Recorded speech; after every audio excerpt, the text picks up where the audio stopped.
Saška, ty si v porote tejto prestížnej súťaže Schwarzkopf Elite Model Look. Sama si ju vyhrala pred 11 rokmi. Aké sú podľa teba kritériá na modelku? Podľa mňa sú kritériá, je tam ich rôzne. V prvom rade podľa mňa to je charizma, čo z teba vyžaruje, nejaká osobnosť teda a výborná postava, na ktorej treba pracovať a neviem, kvalitné vlasy. Je tam toho viacero, ale podľa mňa to je prvom rade osobnosť. Aký si typ, akože modelka profesionálna nemá byť, že krásna, ona má byť zaujímavá, takže by som povedala, že osobnosť a charizma a potom to je postava. Čo považuješ ty za najväčšiu výhodu modelingu? Čo ti dal? Najväčšou výhodou je asi to, že keď to dá voľnosť, slobodu. Ako aj finančnú, tak aj to, že cestuješ veľa, spoznávaš nových ľudí, nové miesta, máš nové známosti, kamarátstva po celom svete, takže to je super.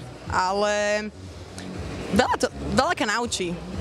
Také samostatnosti sa naučí, keď si vo svete sama a musíš sa obracať sama, nemáš tam rodičov pri sebe, kamarátov, blízkych, ten svoj komfort.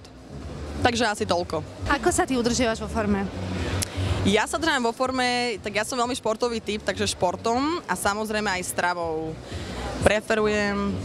Preferujem čínsku medicínu, ale všetky tie zdravé veci. Ja som nikdy nebola nejako na tie mastné mesoidné jedlá, takže ja mám radšej také, že zdravé veci, šaláty, quinoa šalát a všelijaké tieto nové chia semiečka a goji semienka a šťavy, ale ja som veľmi na sladké, takže to si musím dávať pozor. Ľúbim sladké, ale väčšinou to je tak, že ja som polievková, takže všetky polievky, zdravé, zeleninové, takže pre mňa je základ polievka, šalát a ja na tom vydržím aj celý deň, takže... Čo by si odporúčila dievčatám, ktoré sa chcú prihlásiť? Ako by podľa teba mali vyzerať? Čím by mali byť také osobité? Mali byť samozrejme jedinečné, lebo každá však sme jedinečná a nemali by byť namalované, lebo najlepšie je fakt prísť nenamalovaná, aby sme my videli, ako sa dá s tou modelkou potom pracovať. Mali mať samozrejme umyté vlásky a oblečené normálne ako obyčajné baby. Ty máš za sebou už rôzne svetoznáme kampanie, si známa modelka v zahraničí. Na čo tak spomínaš ty najviac? Na aké fotenie alebo na akú kampaň, prehliadku prípadne?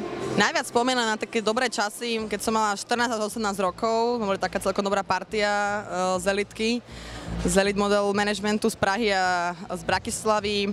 A to boli Fashion Weeky, to bolo veľa srandy a tam sa odohrávali veľké veci, akože myslím profesne, tam boli veľa prehliadok dôležitých, Burberry, Prada, Dior, Galliano, tam ich Calvin Klein, tam toho bolo mnoho. Takže neviem ti povedať konkrétne, ktorú by som tak vypichla nejakú prácu. Všetko bolo super. Keby si sa mala znova prihlásiť na Schwarzkopf Elite Model Look, urobila by si to znova?